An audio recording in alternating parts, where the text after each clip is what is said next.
এই সেই ব্যক্তি যিনি মহাকাশের কাছ থেকে লাফ দিয়ে পৃথিবীকে চমকে দিয়েছিলেন।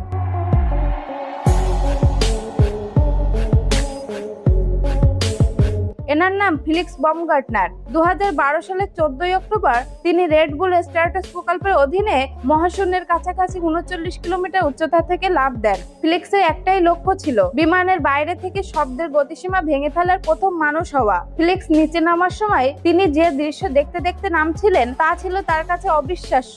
যখন ফিলিক্স পৃথিবীর দিকে নামছিলেন তখন তার শরীরের ওজন স্বাভাবিকের তুলনায় প্রায় দ্বিগুণ হয়ে যায়। আর সেই সময় ফিলিক্সের নিখুঁতভাবে বেরিয়ে আসাটা তার কাছে খুবই কঠিন ছিল। ফিলিক্সকে তখন বলা হচ্ছিল বেশি ঘুরে যাওয়া যাবে না, কারণ ফিলিক্স যদি অতিরিক্ত ঘুরতে শুরু করে তাহলে নিজেকে স্থির করার মতো কোনো পর্যাপ্ত বাতাস থাকবে না। ফিলিক্সকে বলার পর তিনি প্রস্তুতি নিলেন, তারপর মহাকাশের কাছ থেকে ঝাঁপিয়ে পড়লেন। সঙ্গে সঙ্গে গোটা নিয়ন্ত্রণ কেন্দ্র উত্তেজনায় ছড়িয়ে পড়ল। প্রথম 25 সেকেন্ড পর্যন্ত সবকিছু নিয়ন্ত্রণের মধ্যেই ছিল, আর 34 সেকেন্ডের মাথায় ফিলিক্স দ্রুত গতিতে অতিক্রম করেন এবং শব্দের গতিসীমা ভেঙে ফেলেন। এটাই ছিল শব্দের গতি ভাঙার মুহূর্ত, যেটা ছিল এনাদের প্রধান লক্ষ্য। ফিলিক্স বিমানের বাইরে থেকে শব্দের গতিসীমা অতিক্রম করার প্রথম মানুষ হতে চেয়েছিলেন, কারণ লাফ দেওয়ার আগে অনেক বিজ্ঞানী বলেছিল তুমি প্রচন্ড গতিতে ঘুরতে শুরু করবে, আবার অন্য একটি দল বলেছিল তেমন কিছুই হবে না। কিন্তু ফিলিক্স মানসিকভাবে ঘোরা শুরু করার জন্য প্রস্তুত ছিলেন। কিন্তু ফিলিক্স মনে মনে আশা করেছিল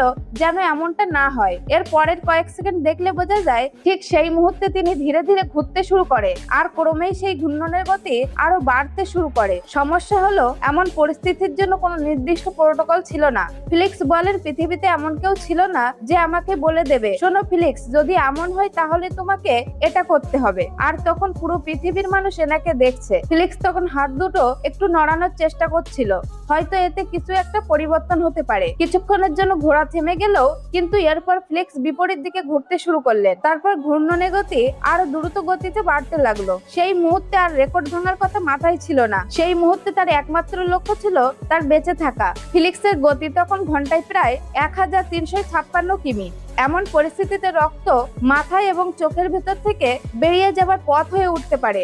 আর যদি এমনটা ঘটে তাহলে পরিস্থিতি মারাত্মক হতে পারে। ফিলিক্সের হাতে একটি বিশেষ যন্ত্র লাগানো ছিল, চিউট নামের একটি ডিভাইস। এই ডিভাইসটির প্রয়োজনে একটি ড্রাগ প্যারাশুট বের করে, যা ফিলিক্সের এই ভয়ঙ্কর ঘূর্ণন থেকে বেরিয়ে আসতে সাহায্য করে। তখন ফিলিক্স ইচ্ছা করে তার হাত দুটো সেই যন্ত্রের সামনে নিয়ে যায়। এতে সেন্সরটি বুঝতে পারে যে ফিলিক্স নিজেকে ঘুরিয়ে নিতে সক্ষম হয় এবং ধীরে ধীরে আবার স্থির হয়ে যায়। এরপর ফিলিক্স তার শুটের দিকে তাকান। ফিলিক্স যত নিচের দিকে পড়তে থাকবে শুটের ভেতরের চাপ ততই কমতে থাকবে। ফিলিক্সের প্যারাশুটটি বাতাসে দুলতে শুরু করে।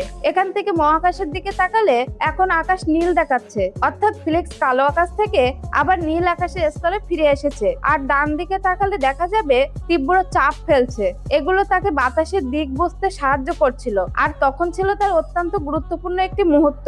মহাকাশের সেই বিশেষ শুটের ভেতর ঘন্টার পর ঘন্টা থাকার পর এই প্রথম ফিলিক্স স্বাভাবিকভাবে বাতাসে শ্বাস নিচ্ছিল। এই মুহূর্তে ফিলিক্স সত্যিই খুব আনন্দিত ছিলেন। আর অবশেষে ফিলিক্সের নিরাপদে পৃথিবীর মাটিতে অবতরণ একদম নিখুঁতভাবে সম্পূর্ণ করেছিল। ফিলিক্স পৃথিবীর বুকে নামতে সময় নিয়েছিল 9 থেকে 10 মিনিট। যে লাফের শুরুতে ছিল অনিশ্চয়তা, মাঝখানে ছিল ভয়ঙ্কর ঘূর্ণন, আর শেষ মুহূর্তে ছিল বেঁচে ফেরার লড়াই। সেই লাফে শেষ পর্যন্ত ইতিহাস তৈরি করলো। ফিলিক্স হয়ে গেলেন এমন এক বিশ্ব রেকর্ডের অংশ যা মানব জাতির চরম উচ্চতা ও গতিসীমা নিয়ে নতুন অধ্যায় লিখেছিল। ফিলিক্স তখন একজন রেকর্ডধারী মানুষের খাতায় লিপিবদ্ধ হয়। কখনো কখনো ইতিহাস তৈরি করতে হলে পৃথিবীর সবচেয়ে কঠিন সীমারেখাকেই পেরিয়ে যেতে হয়। এটাই ছিল মহাকাশের কাছাকাছি উচ্চতা থেকে ফিলিক্সের সেই ঐতিহাসিক লাফ, যেখানে কয়েক মিনিটের একটি যাত্রা তাকে চিরদিনের জন্য ইতিহাসের পাতায় লিখে দিয়েছিল।